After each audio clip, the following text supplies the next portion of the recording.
This is Gam Chat. My name is Greg. I'm McCoy. And I'm D. We're three Filipino gay guys trying to make sense of anything and everything in the world today. Welcome to our podcast. So guys, what are your new things for this week or this weekend or whatever? My new thing on my survival guide from a coup this week or last week, this week. I don't even know what's going on in the world today. My new thing, McCoy? Doesn't have to be new. It can be just a thing. Well, I was going to talk, my new thing was going to be crispy pata, like home delivery, but I've been sidetracked. I just wanted to talk about crispy pata, which is like fried pig feet or... No, or not Pata is thighs. Oh, okay, yes. Not when they deliver it in a giant box with the whole leg of a pig and the foot attached to it with like the hoof. Oh, yes, I've seen that. Yeah. It's always like weird. that, though. Yeah. Oh no, I have not had my crispy pata delivered to my front door like that. That's all I wanted to talk about was crispy pata today. But there's a coup going on, and I don't know. Is it still going on, or they tried to do what they call a revolution or something like Yeah, in their words, a revolution. Yeah. I couldn't even work this week. Like, it was so hard to focus this week. Yeah. It was hard to just make sense of anything after our U.S. Capitol was stormed. The crazy part, it was stormed because they were going to make it the elections of our voters official, right? They're going The electoral college Yes. count was they were trying to stop. Yes. They're trying to make it official. that Congress couldn't even object to it, really, right? Because it's the voters, it's the votes of the people. Yeah. It's supposed to be just like a formality. Yeah, like a ceremonial thing. Like, this is what we do. They're doing this process in Congress, and then there was literally an invasion Yeah. of the Capitol. Like, I don't know. I mean, Well, there was a protest and a speech given by some guy who implied that they can overturn the results. he lied. Yeah. He lied. So that's what they did because they thought they can overturn the election in their favor. And they called it a revolution, and they called themselves patriot, and they were screaming USA, USA. But the ironic thing is, you are going against the very ideal of USA. Democracy. Yes. So it was very embarrassing because we're supposed to be the beacon of democracy and, Yeah. and fair election and whatnot, rule of law and process. Well, how are you guys feeling about it? It's not over. It can happen again, and Yeah. sad to say it probably will. It makes me sad. It really makes me sad because the election happened. It was a fair election. Even Republican governors and Republican state secretary have confirmed that in the phone calls that were leaked. They have confirmed that it was a fair election. There was no evidence of fraud. So I don't know where this is all coming from. It's just you can't accept that you lost. So I don't know. But it makes you also want to question like the structure of things, right? My course of action was to try to find like the funny side of things, not because I don't want to take it seriously, because that's how I wanted to cope with it. And I found a lot of, yes, I am watching compilation of TikTok videos. These kids running theme on TikTok, like I was like, oh, you're new to this? I'm used to this. And it's being compared to the school shootings. And it's like, oh, if you're attacked, this is what you do. And you know how we know how we do it? It's because we have to put up through this in our schools every time, fearing that, we're going to be attacked. Oh, that is interesting you say this, because I remember interesting. watching them attack the Capitol and thinking, oh, what do they do in elementary and high schools when there is Exactly. an armed shooter? Exactly. Like, you know how there's like technically you block the door, and that's Yeah. what exactly they were doing. That's the exact theme of these TikTok videos where the teens are like, oh, we're experts at this. This is what you do. You pretend That's you lay down, interesting. pretend, you're dead so they don't waste the bullets on you. I'm sorry if That we might is be flagged for so saying that. sad. But That's that's so how, sad because yeah, it's true. that's how they're dealing with this. And then, so now there's also a campaign that's like, so one teacher posted this thing like, we need to make this happen. Especially they want it to get to the media. Now, if you're going to interview these politicians, senators, congresspeople, so you ask them, now that you know how it feels, are you going to do something about it? Because now you guys are also being attacked, not just the schools. Yeah. That's interesting. Yeah, I think overall, it's just so upsetting to watch it. Like, I was actually when I was watching it go down, I was like, wait a minute. when I started the members of the chamber started running, I was like, what is going on over there? And then it was horrific.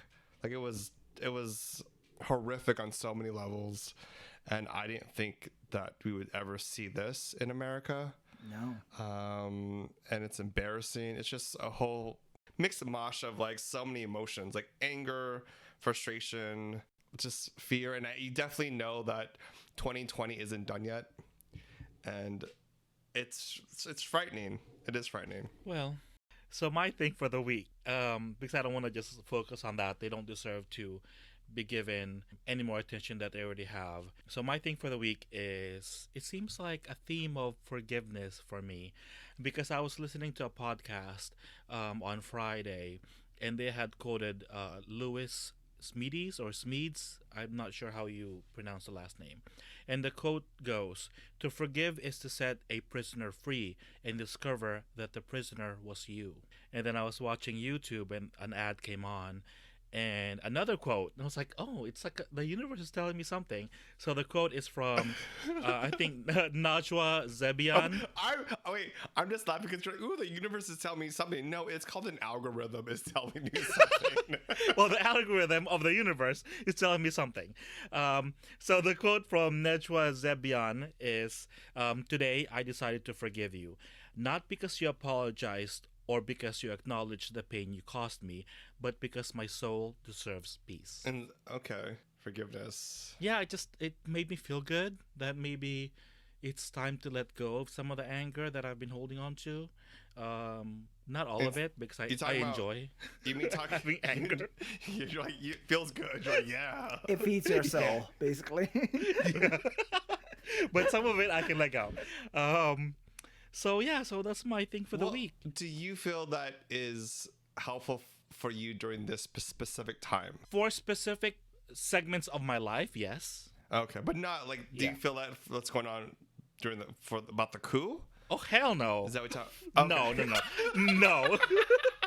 Okay, I'm just like, how do we give forgiveness about the coup, like the uprising or the siege? No, there's just like segments of my life that I've been holding on to that I should just let go and expel, and I have other things I need to concentrate on. So yes, not on that part because that's new, but this has been like brewing. So the word of the week, forgiveness. Yeah.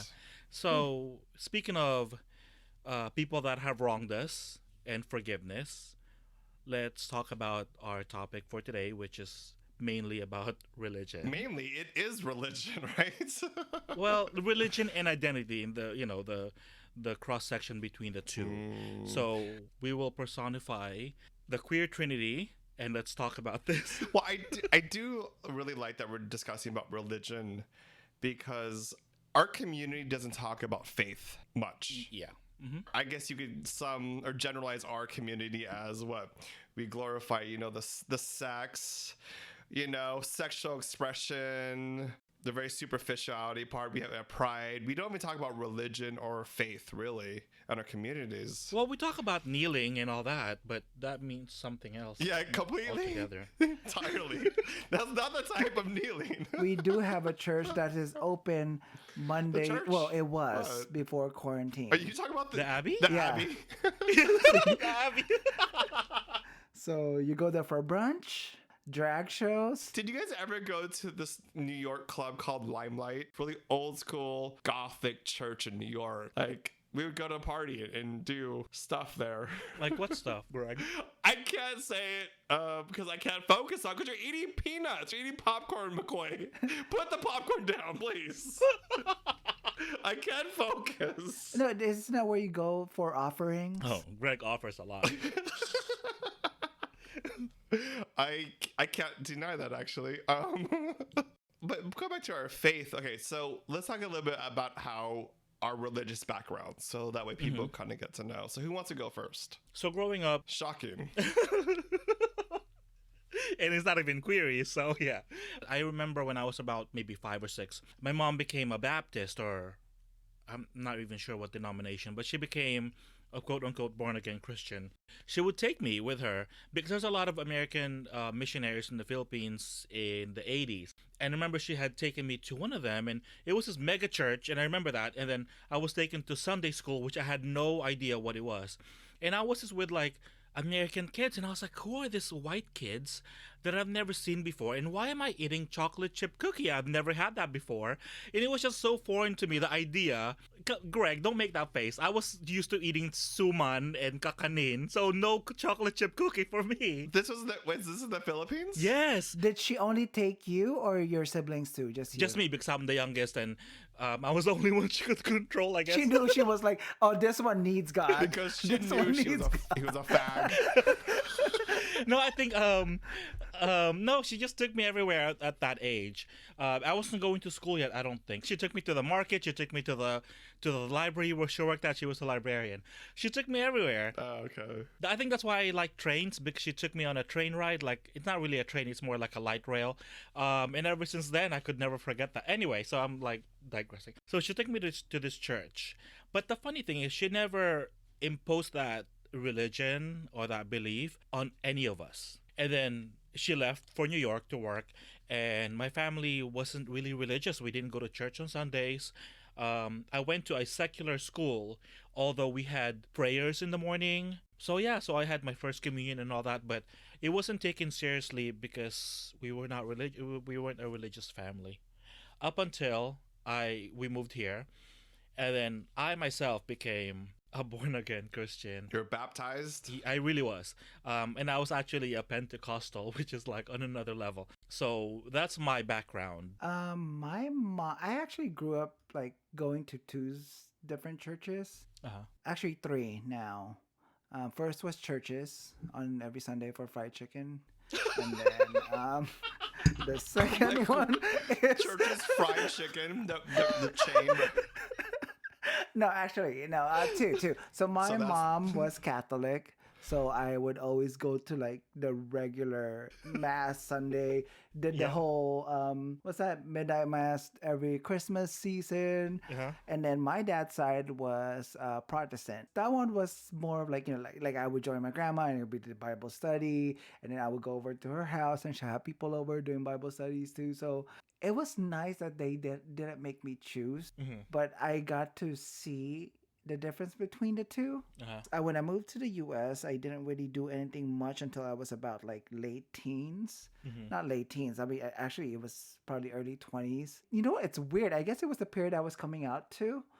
So I was trying to figure myself out, and I did go to a few Christian churches with my cousins, and I found some things that I like about that too, because it's not as rigid as regular, Catholic masses. So I enjoyed that part, but I don't think I had like a really full connection with any of the three that I tried myself. I kind of enjoyed more of maybe the community aspect of it, not necessarily whatever was being, carried out or preached out to you. But yeah. But it's funny how you said like, the other, like being Catholic or the masses in Catholic churches are more rigid. Because I find I see that too. It's like it's a lot of rituals, and because I wasn't brought up in the church, Catholic church specifically, I don't know when I'm supposed to do the sign of the cross and I'm supposed to kneel. I just follow people around me, and then they utter things that I don't know what they say, and I'm like, I'll just move my mouth and pretend I'm saying the same thing. I'm sorry, because like I feel foolish not knowing, like I'm just like looking around following, because it's very ritualistic. Like, you after this you do this, after that you say this. It's like, what? Okay. How about you, Greg? I would probably sum up my religious background as like maybe like a most typical like Filipino household. My mom is a devout Catholic. She even worked at a Catholic hospital. So I went to Catholic school all the way from kindergarten to 8th grade, and then all through high school I went to an all-boys school, Catholic all-boys school. And then for when I was in college, I went to a Cal State school here, 2 Cal State schools and an art school, but I actually got my degree at a Catholic Jesuit university, at LMU, Loyola Marymount. And so my whole, I guess, religious background has been studying, I guess, the Catholic faith for the whole time. Every Sunday we had to go to church. That was always the routine. What number did you order? Was it with like a 2-piece biscuit and a thigh, or You and fried chicken. It's church's fried chicken. So do you make this reference? Church's fried chicken, is that only yes, in better than Popeyes? I'm is sorry. Church's fried chicken only in Los Angeles, or is it all throughout the country? I think it's not only in LA. From what I heard, they tried to open a branch in the Philippines, but they had to change the name to Texas Chicken. That's blasphemous. Now, anyone in the Philippines, anyone in the Philippines, correct me if I'm wrong. This is just what I got. This is the info I got from someone, and I was like, oh, that's very interesting because when you say church chicken, it may be offensive to some people, so they had to adapt to that. So I could be wrong. But so out there growing up, there were nuns that were my principals. They were priests that were my teachers. I think I was heavily immersed in the Catholic faith or the Catholic upbringing. I was an altar boy.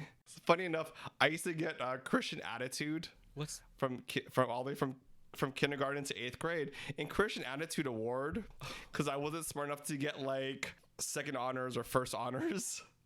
Christian Attitude was award for like the depressed kid in the class or the most quiet one, the most quote unquote behaved kid in the class.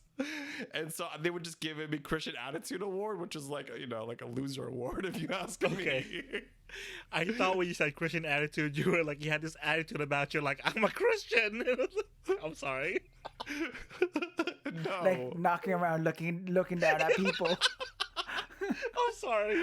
It was an award to give to like kids that were just, I don't know, that needed like an extra motivation, I would say. The interesting part about going to Catholic school is that they actually set rules outside of school for you. For example, in 6th, 7th, 8th grade, we were not allowed to have boy and girl parties during the summer. You can't have boy and girl parties. There was a big issue with me because I had a boy and girl party in 7th grade for the summer, and all the moms got in on it, and they were all upset by it. I think Sister Lynn or Sister Joanne, Sister Lynn is not thin. Sister Joanne is the one that yelled at me for having a boy and girl party. The nuns were hella strict, and I didn't like that aspect of this, you know, going to Catholic school, how strict they were. So where are we at now with religion? Well, you know, being Filipino, it's almost synonymous with like being, I don't want to say synonymous, but that's kind of how it feels. Almost synonymous with being like Catholic and being devout, right? Although, to be clear, not every Filipino is Catholic. I think only about 80% in the Philippines. Which is majority. Majority, a vast majority, right? That's a lot. So, I didn't know it was that high. It's about 80. I think it plays around 75 to 80%, but who knows? But you know, that's what they say, 80%. Even though I wasn't raised religious, it's like ingrained in me all this like religious values, I guess you could say. Because in the Philippines, even the laws are influenced by the church. The church in the Philippines have a lot of like say as to what laws can be passed and what laws Sorry, you should know be what? blocked. I'm very naive in this part since I'm not, I don't really immerse myself with like Philippine politics and everything.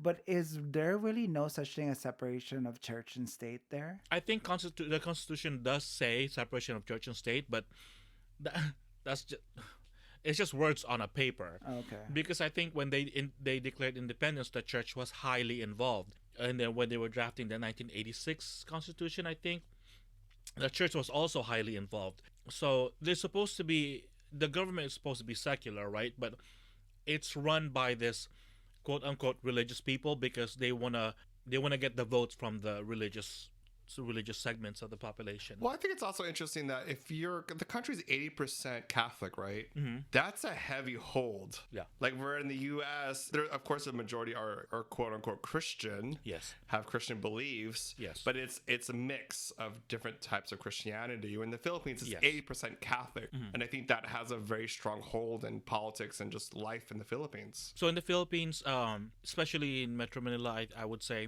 yes, most of the population may be secular, but underlying religion is still there and it has a very strong hold on them. So they may listen to secular music and secular movies and whatnot, but their actions are still heavily influenced by their religious upbringing. Well, I mean, come on. Like, Christmas starts in September in the Philippines. It goes all the way to September of next year to the Philippines.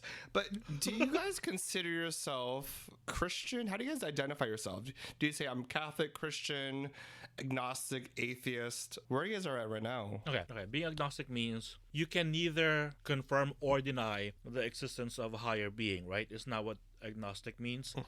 I believe in a higher being, but then my spirituality is very personal to me. I don't want to subscribe to a specific religion, organized religion, and that's how I'm gonna leave it.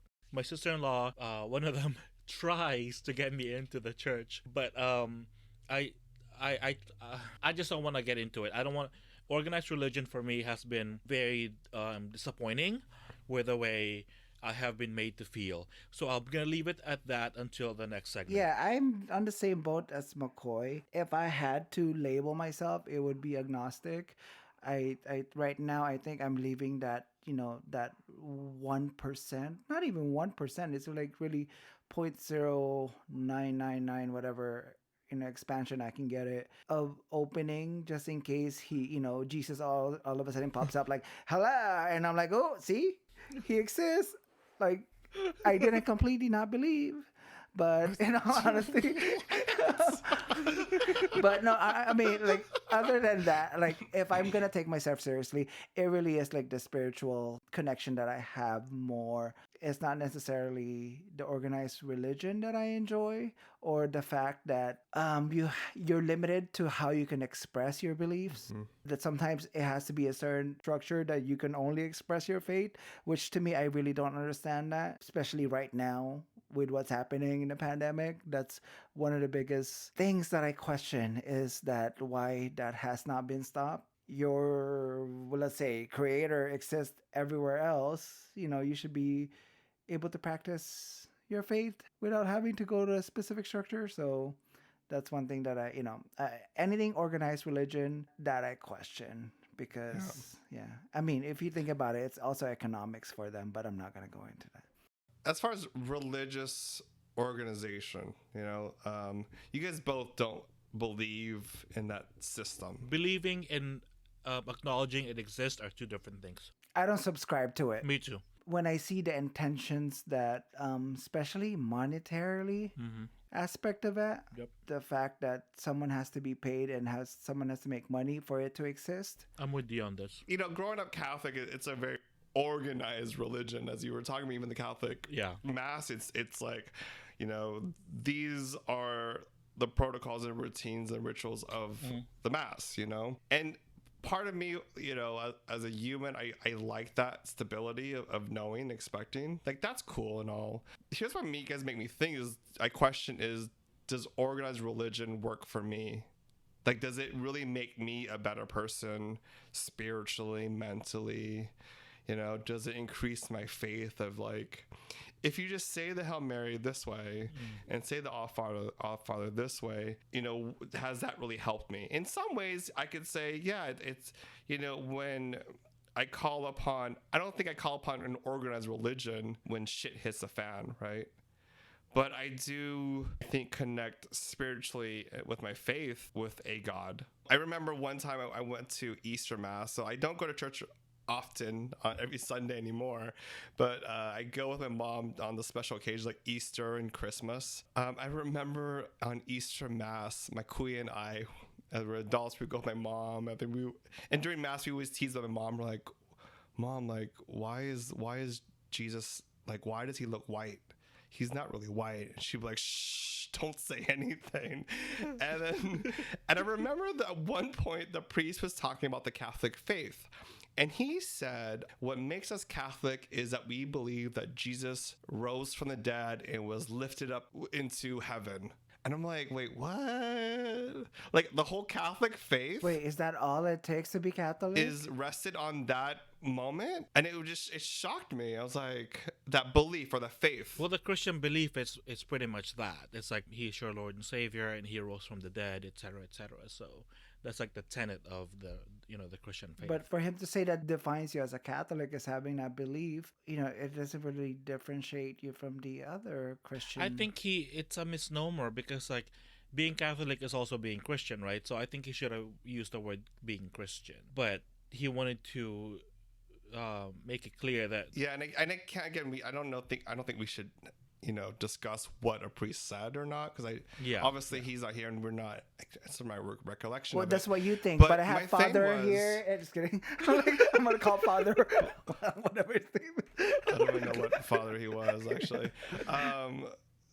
But I thought that was really fascinating. Like it's almost like you get in line and you just believe that this particular religion's going to work for you. Yeah. And that's not the case.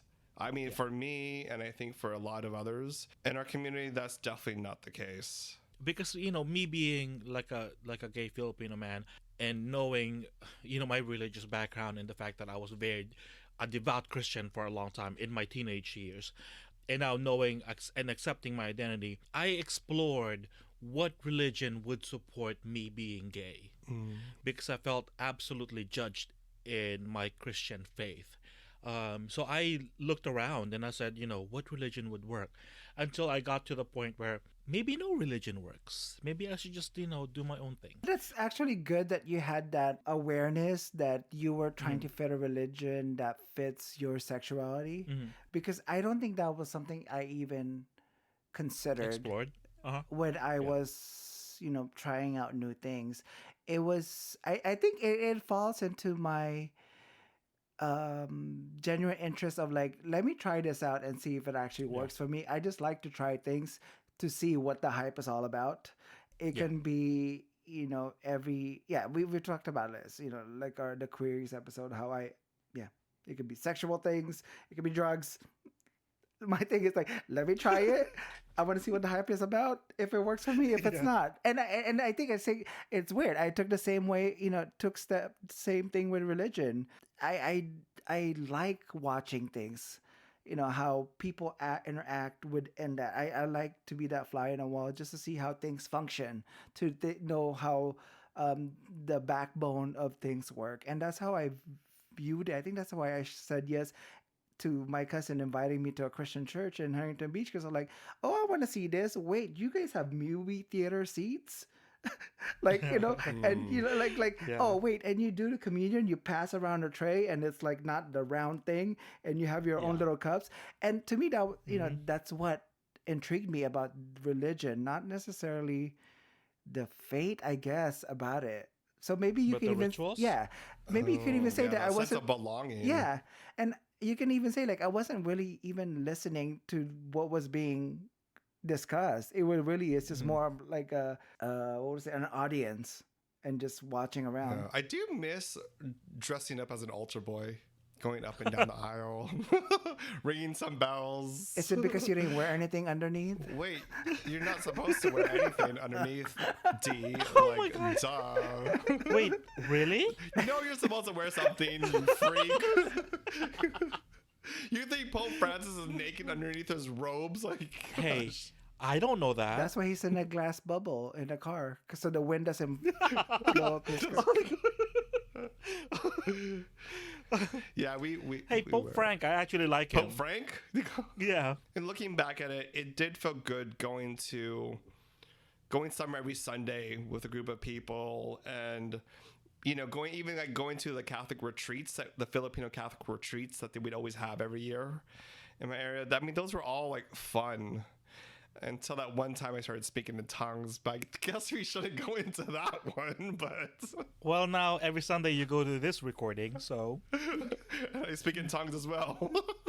yes. Because no one understands what the hell I'm saying.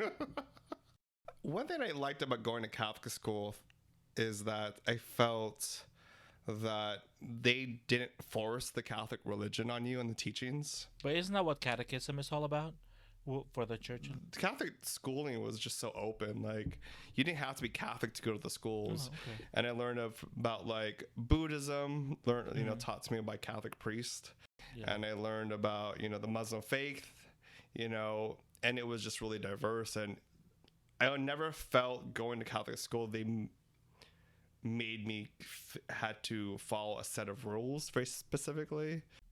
And they're open to all religions. That's what a lot of the nuns and priests said, which I thought was interesting. That's a very interesting. I never knew that. But they just had them like in a different class and not really learning the same thing as you guys are, right? Wait, say that again? They had them in a separate, different class as if it's their like ESL, and like trying to slowly break them down to learn Can I wait, let me conversion. just share with you one thing. This didn't happen. This is a story of my friend that you reminded me of, D. My friend went to a Catholic school here, and it's like right in the heart of Filipino, West Covina. Oh, that's St. by the Martin's. church, right? Yeah, St. By the Martin's, Catholic yeah, church, where Pinoy Pinay it's and a all school. that. Yeah, yeah. Yeah. Okay. And so back in the day, my friends went to that school. I didn't go to the school. One of the teachers, one of the nuns that were teaching, they separated the class into like 3 groups. And the bad kids were on the aisle of hell. And there was an aisle for purgatory. And there was an aisle for heaven. So it depended. The funny thing was it was just based on your GPA. So the kids who were hella smart, but they were like hella mean, were all in heaven, and the kids that weren't that smart but were hella nice and the sweetest people in the soul, they were always in hell. See, that just tells. Okay, this just like summarizes everything. The scariness of organized religion. This is what happens, you know? You're like, but imagine if you were like a kid. You're like, what happened? Oh my god. Thank God I never went through that. That's weird. Let me ask you guys this about organized religion in the Philippines, because organized religion in the Philippines affects Philams here, Yeah. and I kind of laughing right now because Christianity doesn't really have room for other beliefs in the sense of like duendes and all that stuff, or like helots and stuff. You'd be surprised because Filipinos in the Philippines who are devout Catholic or are Catholic, they still have room for that. Yeah, I know, but you're technically not supposed to. But the structure of the religion itself does not have that does not have that context at all. Like those things don't Yeah. exist. I mean, they're not gonna go to, hey Father, I saw a duende behind, in the back of my house. They're not gonna go to the priest for that. They're gonna go Yeah. to the albularyo for that. So I think because it predates Spain's colonialism and it predates Catholicism, that it's ingrained into the culture, the fabric of the culture, the superstitions and the duendes and the ghost and the spiritual beings in the forest or Which whatever. should really technically give you that opening concept that you should be able to Yeah. accept everything else around you of existence. But- But what sucks is that people who actually does just walk around and refuses to see that other things can exist around you even if it doesn't fall into what your recognized beliefs are. But that also applies to not only Filipinos, but let's say like Latinos and in Africa who are Christians. They still believe in some of the things that predates their Christianity. Yeah. Correct. So even like in places that are that practices Islam, I think some of them still hold on to some of the beliefs that predates Islam. All right. On that note, before McCoy takes another bag Lunch of break. popcorn, he needs a little lunch break. And let's go to our commercial, which is sponsored by... Just kidding, I don't know. It's not sponsored by anybody. That means we're open to some if you guys want to. Is that what it is? Yes, and if there's someone Yeah. that sells popcorn or Filipino peanuts, McCoy's favorite, Chickaboom? Is that? please sponsor McCoy.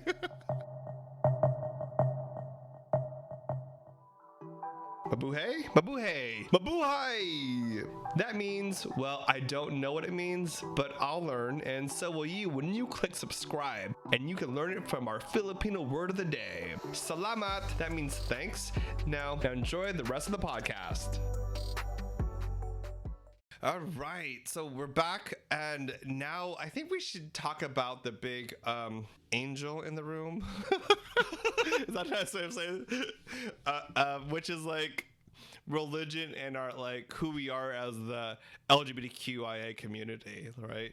I think this is so interesting because our community, like I said earlier, we don't really talk about our faith. Yeah. I think we could all agree that majority of organized religions don't fully embrace gays, lesbians, bis, and trans and queer people. So where are you guys? What's your thoughts on this? Well, I identify as a gay man, and I'm proud of it. That's your religion? But as a teenager, I do kneel. But oh shit. Okay. Yeah. Okay. That's where McCoy's 10% of his salary goes into. Okay, so you mean my tithing? So even as a kid, I remember I already knew or I already know I was gay. So when I became religious as a teenager, it was very difficult because I tried to pray my gay away because my religion at the time taught me that being gay is a sin and it's not right. So I tried to pray every night that I wasn't gay anymore. Sorry to interrupt, but did someone actually say like being gay is a sin? I don't remember if there was a preaching regarding being gay is a sin, but it's what I read in the Bible, and also Really? it's what was ingrained in me as a child and as a teenager. Because I'm sure it was preached on. I don't really remember, but I was the kind of teenager that would watch the 700 Club because I was very religious. So What's a 700 Club? I was never involved in that. isn't that the channel thing where they labeled Tina Turner as a devil worshiper? Because I don't even remember what. TV, like evangelist kind of thing? Is that what it is? Yes, the Robert is it Patterson or wait, is that the guy from Twilight? I don't Okay. know. Well, he but was you a know what? vampire, so Yeah, I mean, I'm sure. Okay, those I don't remember, but commonalities. it's 700 Club, and just just Google it. So anyway, I remember in middle school there was we had this news thing in middle school, and one of the segment was a gay couple was allowed to adopt because around that time in the early 90s a gay adoption was a big thing. And I remember speaking up, and this is the only time I really spoke up in class because I'm one of those quiet kids. And I said, why are they allowing that? That's like, that's sinful. I'm like, oh, when I think about it, it's so embarrassing. But because I was so devout and I believed what I believed and I was very religious about it, a lot of the things I wrote in class has a tinge of religion to it. So yeah, so that's me. But that also prevented me from accepting who I really am. So when I finally accepted that yes, I am gay and yes, I should be happy that I'm gay, it caused internal turmoil within myself, and that was a struggle to get over. And I have evolved to accepting myself and being happy with who I am. But as a consequence, I had to let go of the organized religion that have made me felt judged and made me felt unaccepted, because that's the only way I could be truly happy with who I really am and be accepting for who I am and accepting the people that were around me. And I felt less judgmental for it. Now, I'm not saying anyone that practices the Christian faith is being judgmental. That's just my own view. I was just thinking about not too long ago about like out of going to Catholic school for over 15 years of my life, I actually never heard anyone in my class or anything say anything bad about gay or lesbians or trans people. It wasn't until like I hear it from outside of my school that people would say stuff. I just don't remember anything in the Bible talking about that being gay was bad. Oh, I do. We had to get a Bible since I was like in 6th grade. So 6 years old. I mean, sorry, 1st grade. So when I was 6 years old, all the way till I was in high school, we had to carry a Bible with us for every class. But I never read anything in the Bible about that being gay was bad. Well, in Leviticus, it's well quoted because that's the verse they use to persecute people like us. And also in the New Testament, there's a verse. But the funny thing is when they read a couple of verses before and a couple of verses after that, it says things like you shouldn't eat fish with no scale, or you shouldn't mix meat with cheese or something like that, because those are like the rules for the Jewish people. So all of a sudden, those are not relevant. Like you can't eat pork. You're not supposed to be eating pork, but but those things are not relevant anymore. But the gay part of it is still relevant for some reason. So I don't get that. I don't. Did you read the Bible? Okay, I'll Not take that as a really. no. That was a really long pause. I read it. thought that you I read it for fun, and because I was very for religious. So fun. yes, I read it from cover to cover because to me that was my duty as a Christian, and I even like fasted like for 24 hours. I didn't eat, and all I did was pray and read the Bible, because that was a thing I did. That was a thing. That's a thing. I even had like a little highlighter to highlight the passages that I really liked, that really spoke to me, and etc. And all. Well, you were one of those. Yes, I had a Bible with my name on it. They had engraved my name on it. I mean, yeah. well, everyone has one of those, but I didn't know that we actually had to follow. Wait, D, do you have one of those? Probably I did. I just never really picked it up. He used it for firewood. It got cold. He was like, I guess I am a pyro, so it's like For some reason, I always felt that we didn't necessarily have to listen to the Bible verbatim. I think we have the 10 Commandments, and if you follow the 10 Commandments, you're all good. But no one has ever taught me that you were supposed to listen to every word of the Bible. I'm with Greg. Like with all the religion that I've kind of, immersed myself into, I never really heard them villainize, homosexuality as much as it's come to my awareness just recently, especially when, gay marriage came up. And like you mentioned, like adoption, same-sex adoption was more being upfront in public. Other than that, my personal experience, I didn't hear any sermons that was a topic of, but maybe then again I wasn't really listening and doing the right thing while I was attending church. So yeah, I mean that anti homosexuality thing didn't really appear until I was older. Well, I didn't take the Bible literally, but in a way that's how I was made to feel, that it's the word of God, and every word of it is holy, and you should follow it. But it's crazy because every word was written by by a man. Yes, but they're supposedly divinely inspired, or What, meditated and connected with God? yeah, it was the word of God through them or something like that. So I remember when I would go to, because I went to church like 5 times a week. That's how devout I was. 5 times a week By choice? by choice. My family wasn't religious. I was the only one that went. Ooh.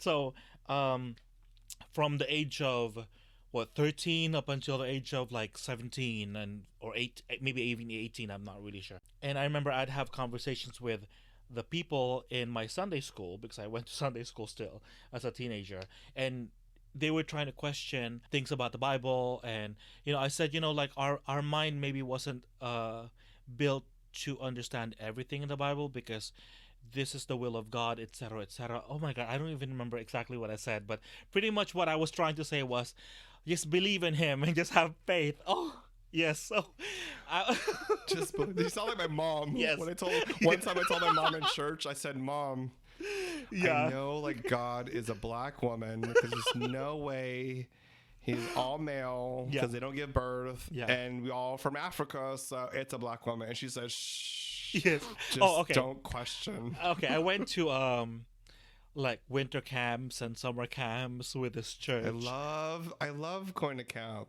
Like not camp, but like girls' retreats. We weren't allowed. This is how devout I was. I didn't listen to secular music, only gospel music. You were one of those? Yes, because secular music is the work of the devil. So I remember doing this, like one of those winter camps that I went to on my own, with like the people from church.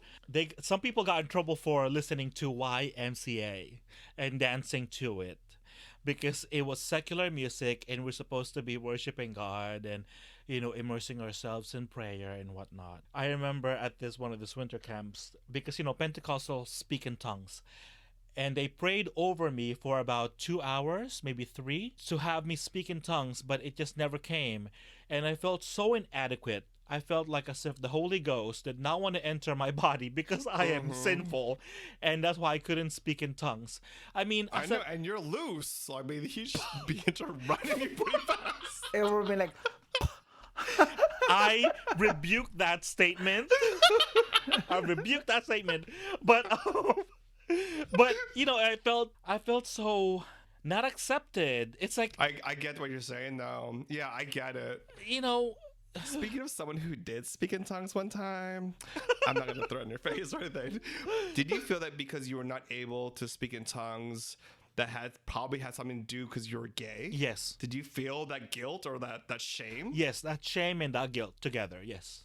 I felt like because I was hiding the secret and the fact that I tried to pray it away, but it hasn't gone away. And maybe that's why I felt I was sinful. I mean, I had a crush on our preacher, for crying out loud.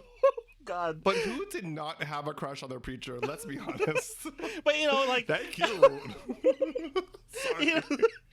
That wasn't Sorry. right to me at that time. It's like, no, I can't think this way. But I can validate for you right now is because I spoke in tongues one time at a retreat, and trust me, I'm hella gay. So yeah, you don't feel really are. bad. can you just break down the concept of like speaking tongues? Is it really to the point like reaching that nirvana of like losing yourself and Here's what I would say, because I cannot explain it to this day, and so I went to a Catholic Filipino retreat. It's in Roland Heights. I'm sure that they still do retreats there, and we would go to these retreats because every Filipino hangs out at the retreats, and you meet all these people outside of your school. It's fun, it's cool. And so at the retreat, they do this, a lot of singing and singing and skits that you watch. Yeah. And there was an interesting part as towards the end of the day. Now, granted, I went there just to hang out with friends.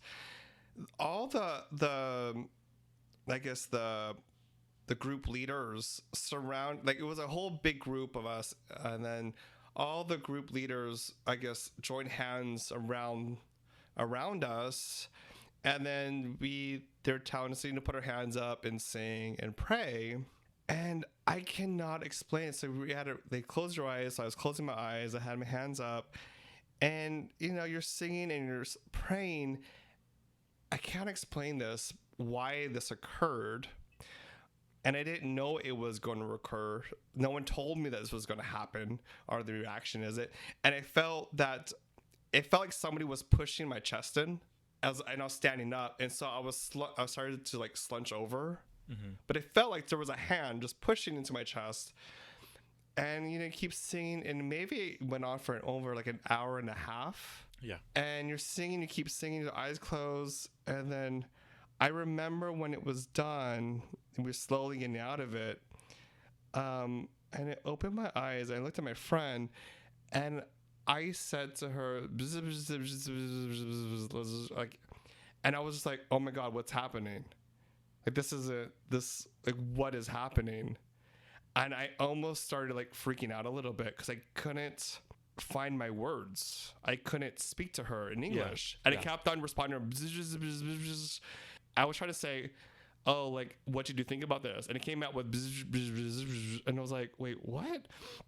And she told me to relax and calm down. I sat down, and I think after maybe 5 minutes, it slowly just went away. So maybe you're having a mini stroke? I would definitely say, in all seriousness, no. Yeah. In all seriousness, I can't explain what happened, but that's basically what tongues is. The way I'm trying to analyze it, it really seems like it's just that feeling of being overwhelmed, emotionally overwhelmed by something that you do not know what to say. So it could be the circumstances of again, the community being together, doing the same thing, overwhelmedness by it. It kind of is like maybe when you're hearing the national anthem at a big stadium and you would feel that, or is it honestly, it's all of a sudden you cannot speak, you don't have words. I've never had that experience, but what seems close to it is sometimes it doesn't mean to minimize. Yes, it seems like I'm always like making like light of things, but sometimes I'll be driving, and then on my playlist is Moana's theme song, "How Far I'll Go," and then you Moana. know what I love that's. Moana. I mean,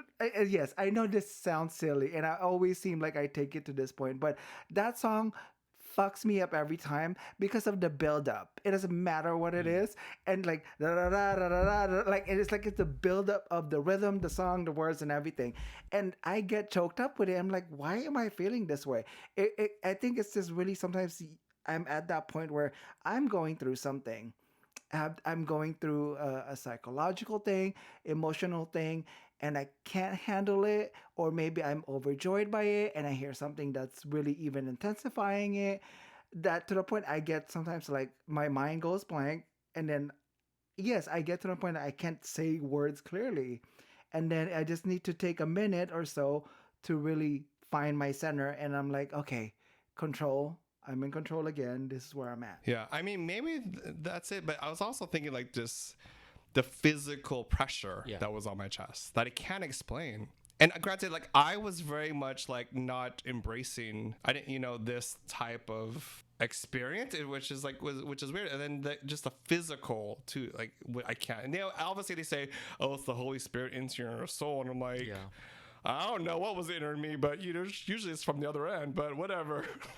But I see your point, because like when I remember, yes, I never spoke in tongues, yes, but we would have like a prayer session for like hours on end, and I would get really. Or they just tire you out. They do no, tire you out. No, I mean like, I think the church I went to had a prayer service on Saturdays, and all you did was pray. So that's where I went. I spent my Saturdays. And there were times where I would get really, really emotional, and I can't explain why, but that's just the way it was. But like Greg mentioned, it is really that the circumstances and the environment you're in. Like you said, hours. Mhm. I can only do something for a max of an hour or two before I need to take myself away from it. Whether it be like, desktop work or like doing something creative, I always make myself step away for within an hour or so, even if it's just to pace down the whole way, just to reset myself and I don't overwhelm myself. So maybe it is that. You know what's interesting you say this, Steve, because you said hours, right? When I was doing, I did a Buddhist silent meditation for 10 days. I did Vipassana for 10 days. And we meditate for like hours and hours on end. Yeah. And through that meditation, it's interesting because I would say, see things that I had for example, I had my eyes closed and I was like in meditation. And at one point I actually reached for my eyes because I didn't know if they were open or closed anymore, because I was seeing so many different things. But I was just thinking, like, if we were to just do something for hours and hours instead of watching, like, distracting our minds, would we find enlightenment? I don't know. Yeah. Made me think about it. The is that chamber where they filled it with water and it's like just complete pitch black. You're floating on salt water. Oh yes, yeah. Just to really, open your mind and I was really gonna do that. remove yourself from any, source of distraction.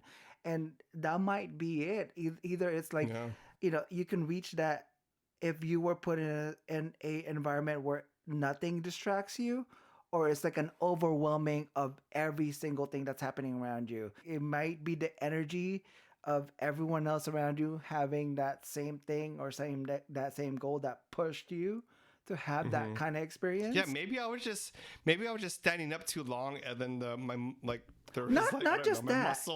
Not just that. Like I don't know what it was. Not just that, with everyone else's intentions around you. Again, you're with a group, same, big group of people with the same intentions. My thing is like, okay, if I'm really gonna take things seriously, I believe in energy. Yeah. That's how I go through everything I do in life.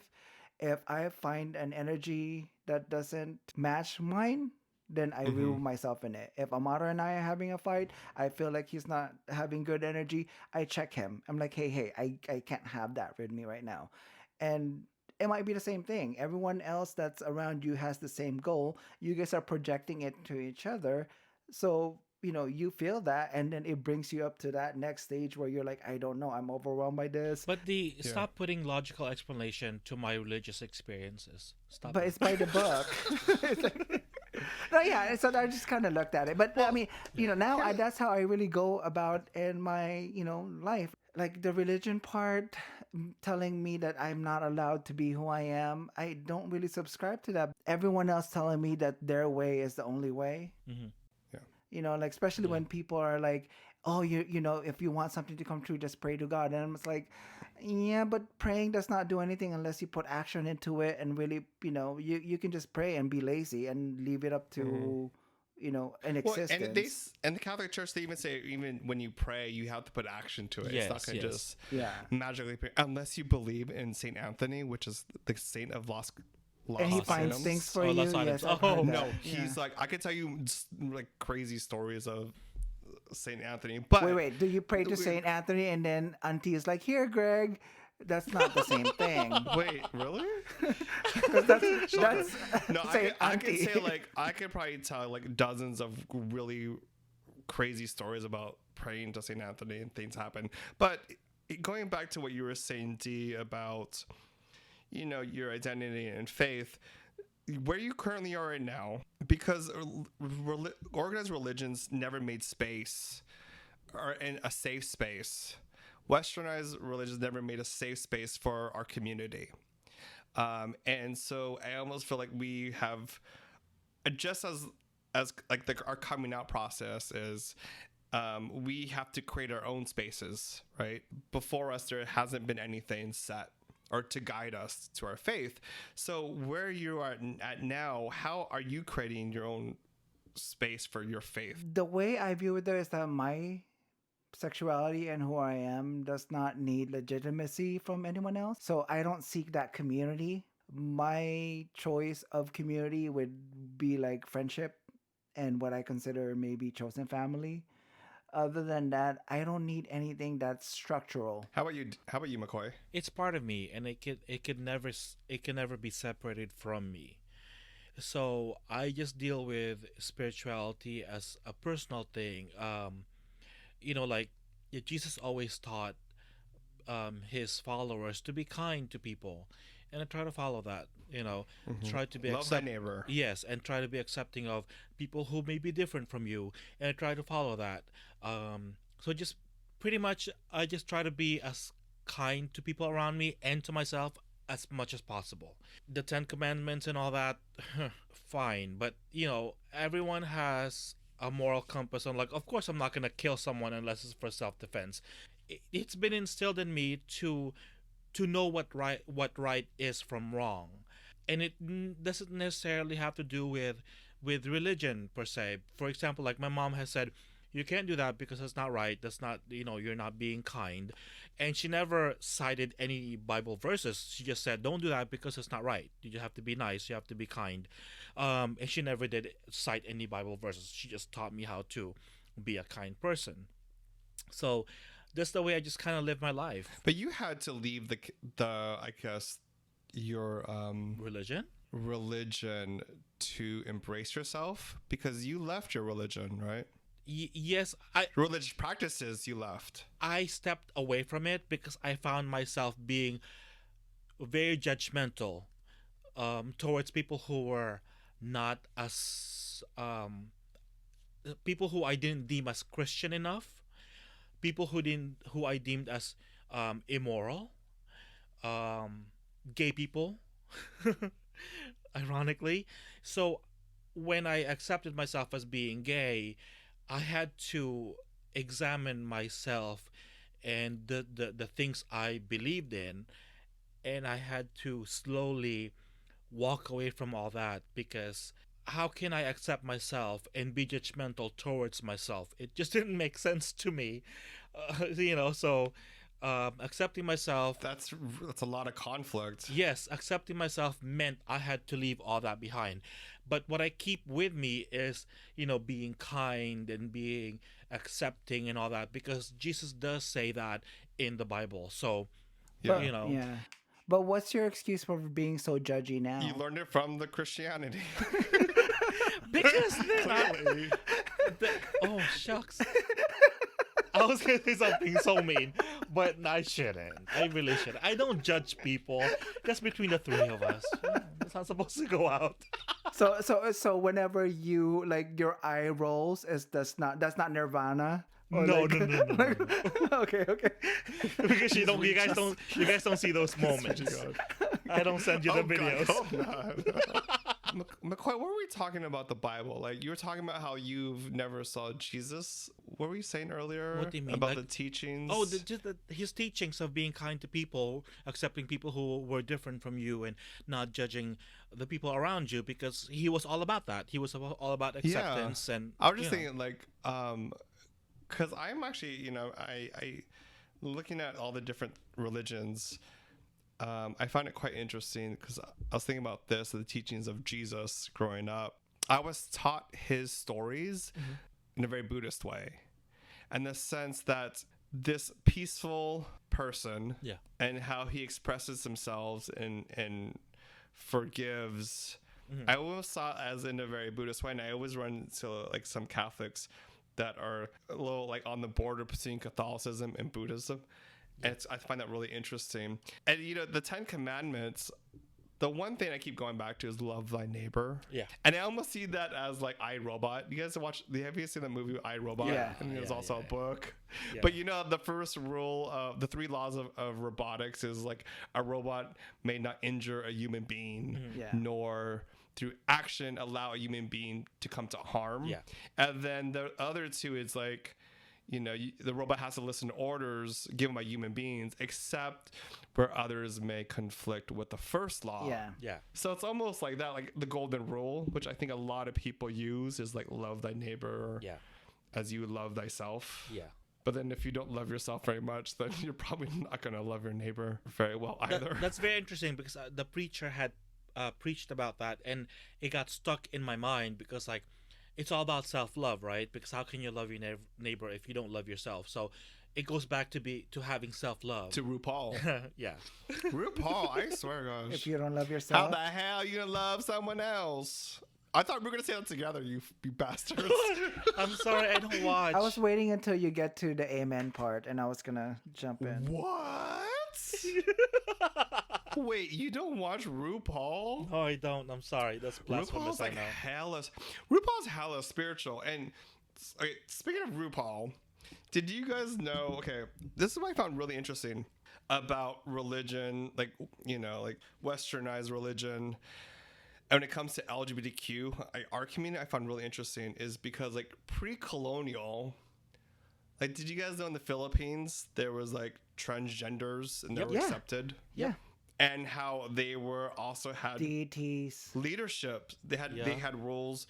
They had high roles of spiritual leaders, priestesses in the community. Yes, and they all, like you said, deities. They had gods who were like husbands, and there was a god who was transgender. And if we look at pre-colonial Americas, for example, the native tribes had a word for what they call, for our community, like two spirits. Two spirits, yeah. Which is, I think, amazing in the sense that before any kind of outside influence, we had that acceptance. People who just observed nature and humans, and the suns, the stars, just nature, they realized how evolved our community is spiritually. Yeah. And that there's a connection between male and female. And I find that so fascinating because our community doesn't really talk about how I think spiritually connected we are than straight people, And I think I find that so special, but we never discuss it. Or we never go further. We don't let that conversation evolve. And I think that we need to start having those conversations. Like, I remember back in the day, there was this book called Men Are From Mars, Women Are From Venus. Have you guys heard about that book? Yeah. And I was thinking, I remember when I was younger, I was thinking, why did they have a book like that? How come people don't understand women? Or how come people don't understand men? And I can only speak for myself, is that I find that it's an advantage that I can have a connection to a woman in a very spiritual way, and then still have a connection to like male energy, like male and female energy. So that's why I don't think God is male. I think God is queer. There's no way like God is, just this man. Well, I don't think God has a gender. Yeah. Put it that way. Queer. But God is queer. Well, the people that wrote the Bible had to put him in a box Give him a penis. to make it make sense. So that's just my take. I mean, what is your thoughts about this? Like, I'm only speaking for myself, but do you guys feel that you guys have a connection spiritually more than others? If I'm being honest, I would have to say no, because I choose to concentrate on other things. I mean, what do you mean by other things? Like, that's not spiritual. You mean Things that are in front of me, things that I have to deal with day to day. It doesn't mean I'm turning my back on the spiritual side of me. There are moments in my life or my day that I'm like thinking that this is beyond me, and I'll just put it out in the universe, and I hope so I can get some help, or I can get some relief, or something like that. I think the course that I take more, if I'm doing this, am I being a good person relating to a religious, act? I've accepted the fact that I can know what's right and wrong without having a religious base. Yeah. As long like my moral compass is, as long as I'm not hurting anyone else or hurting myself, that's how I will go about my day to day. Spiritual side, it's not really defined for me. Again, I do things because I feel like it. And if it makes me feel good, that's why I would practice. I mean, you guys saw it. Like before midnight strikes, I was saging my entire place. And it really is just like putting the good vibes out there. It helped me really stick to the idea that I'm cleansing everything, cleansing my intentions for the rest of the year, intentions with my relationship with my partner, and then how I want us to act within our own space. How can we in our community move forward spiritually when all these organized religions don't make space for us? Like, how could we as a community make space? I think we room for spiritual or spiritual faith. We managed, that it does somewhat exist already. I remember when we were working on Barangay LA, we were working with some LGBT Christian groups, and what is it? Is it that one church on Melrose? Highland, Hollywood and Highland area? Yes, that's what I meant. Yeah. Right. So that safe space exists, and I don't denounce that there exists or question it, because some people prefer and need that for their day-to-day thing. So it does exist. It really is. I think, Greg, is the outsiders accepting of its existence. We know it exists, but does the other side acknowledge that it exists and it has the right to exist? Well, I think my take on it is, it's a personal decision where you want to take your spirituality, where you want to put yourself in terms of organized religion and whatnot. Because I see in the Philippines that there are lesbians and part people who are part of our community, LGBTQIA, who go to church every Sunday, and they're very religious like that. So they pray for things that they need. They pray for themselves, for their family, and I'm fine with that. If that's how they wanna express their spirituality, I'm fine with that. That's their thing, because I have my own thing. So that's the way I kind of look at it. I think for me, I see myself as spiritual first, and then as practicing. I don't know about practicing faith. It's kind of blurred between faith and spirituality in some sense. I do have the Catholic faith in certain things, but it's almost like you have to pick and choose like what works and what doesn't work for you when it comes to practicing your faith. Because I will call upon some saints when I need to, and I will sage and use my crystals whenever I need to as well. I think that the cool thing about our community is that we create our own spaces by expressing ourselves, both physically and mentally and through speech. And we can do that with our spiritual expression and how we express our faith. And I think that it's continuously to evolve. I do think the big secret is that, you know, LGBTQIA individuals are more evolved spiritually. And I think that's an advantage if we could clock into it. Yeah. That this understanding or empathy for another individual, whether they are male or female, or if they identify, even if they need to identify as male or female, right? But just to identify with people's energy, you know, like how to be kind. Of course, that doesn't go with everyone in our community because there's a lot of dicks out there as well, you know? Well. But the cool part about our community is that we are moving forward in making a space. I mean, we see some churches, right, that are more embracing of LGBTQIAs. We see even Pope Francis start, you know, moving the Catholic Church to be more accepting of and embracing of LGBTQI communities. And I think those are big steps forward. And those are the small things that we're doing to make space and for a faith. Mm-hmm. Like us just being out there, walking the street, we're creating this space. And now when we go out there and go into the churches, we are making a space for someone before, you know, and before us or after us, right? And I think those are making headway. I was thinking about this story. I was talking to a colleague who is a devout, I think. I don't know what his religion is. He's a Christian. He's one of those new Christians from those new Christian churches. You know, it's not tied to a saint. It's just, I don't know, like it's called a hope something. And I think it's interesting is that, so he was telling me this story about, he works in his church, a Christian church.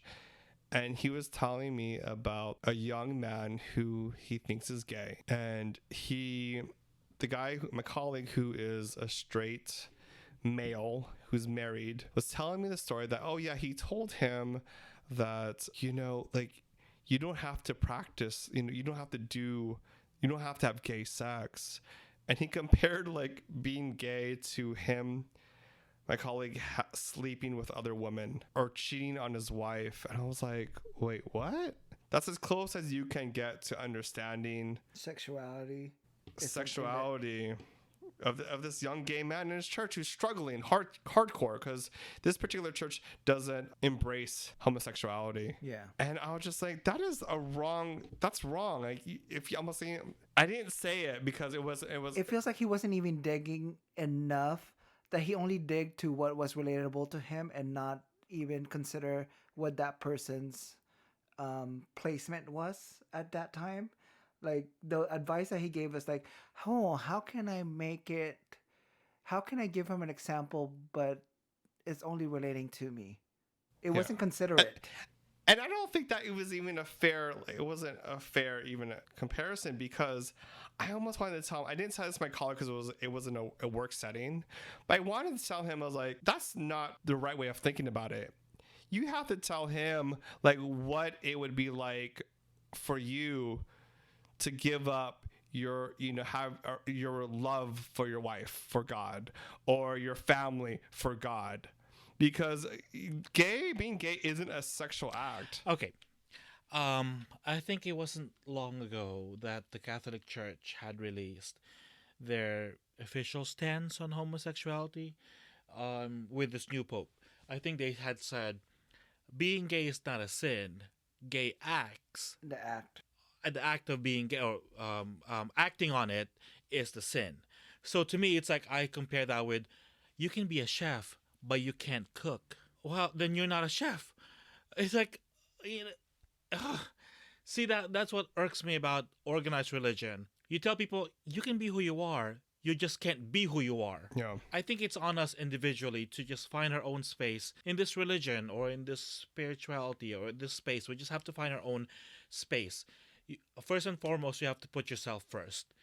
You know, your own mental health and your own spiritual health and all that. So, because no one else is going to do that for you. Yeah, I was thinking like what I would have told this young man, instead of saying, you know, instead of saying like typical, like, I guess heterosexual thing, which is like, yo, man, like, I won't cheat on my wife, so, you shouldn't be gay. I would have told this young man, I'm like, listen, like, if you believe in God, right? Humans have been on this earth, I don't know, like, the earth has been around for like billions of years, right? And if you believe in God created earth, then it took billions of years to create you.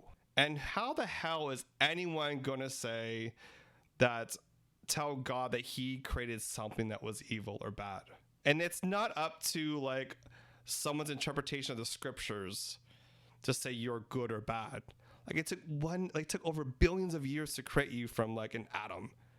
And one thing that you learn, what I learned was that everyone is God's creation, right? And you shouldn't like destroy it. And if someone wants to destroy you or stop you from being you, they're going against God's will, and it's bullshit. Wasn't the planet created in 7,000 years? Wasn't it From the 7,000 years scripture? ago? Oh yeah, isn't that what the non-evolution side says? What is that called? The group that does I that? don't know. But don't they say it's Creationist. yeah, isn't it like the Creationist. Earth is only 7,000 years old? That's what some say, but we all know that's not true. Is it not? Because the Bible, like I said before, is history, isn't it? Actually, no, we've never said that. You've never said that before. No, we have one of the episodes as a joke. Joke long. Joke lang. No, I mean, what would you guys say, I guess, to other people in our community that is, I don't know, struggling with this, struggling with their faith and their identity? Here's my thing. If you're a Christian, you're supposed to follow Christ, right? Now, correct me if I'm wrong. I don't think he has ever said anything about homosexuality being a sin. So I'll just follow his teachings of accepting people who are marginalized, people who have been deemed not acceptable to the society, being kind to your neighbors, and giving what you can to people who have less. So those are the main things that he really taught his followers. So I'll just go with that. And to me, that's being a Christian. So that's just my opinion. Amen. I can't. You can't what? But you can't what? If I'm gonna be honest, Please. you have to find what you want to do for yourself. Like no group, no organized community can tell you what you need to do. Only you can. It goes back to like, if they're paying your bills, then you owe everything around them. I think we've fallen this times in our life, so we need to lean on others, which is okay because you can't do everything yourself. But the minute that group limits or restricts your growth or things that you are able to do for yourself, restricts how you can advance in anything that in for your life, of what your wants and needs are for yourselves, that's when you have to question things. And I do that with friendships. If I don't see anyone who's clapping for me and really understands or acts like as a cement that's really wants me to stay put on where I'm at and limits my growth, then I don't put myself around it. Yeah. It's D's first commandment. If they ain't clapping, fuck them. Yeah. They ain't paying your bills. Fuck them. Like, fuck 'em. D's like 10 commandments would all end with fuck them. Fuck him. Yeah. No, I mean that's what it is, like it's human nature to want someone to be around you when you are, feeling that downside. That's good. You can have that. I mean, that's what chosen family is. That's what can, religion and church can be for someone, is that sense of community. I totally agree with all of you guys. I mean, one, I think that, when it comes to our community, Filipinos were way ahead of the game before we were colonized. Yeah. Native Americans were way ahead of the game before they were colonized.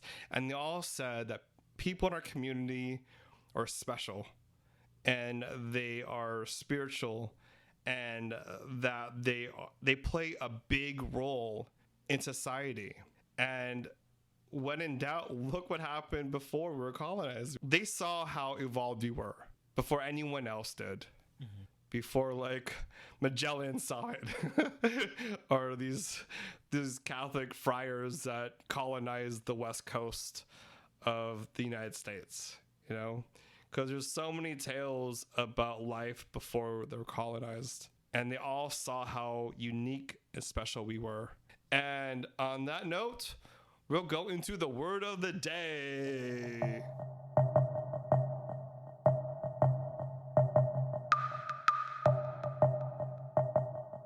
So the Filipino word of the day is pananampalataya. Wait, let's give Greg a minute. Yeah, I'm trying to like breathe here. Say it one more time for me. Pananampalataya. Pananamyalataya. Is that right? Wait, Okay, was he speaking tongues? we we The are Holy Spirit is Greg, in we are me. sharing a note. Just read the syllable Okay, per let syllable. me look at it, y'all. Yes. Let me look at.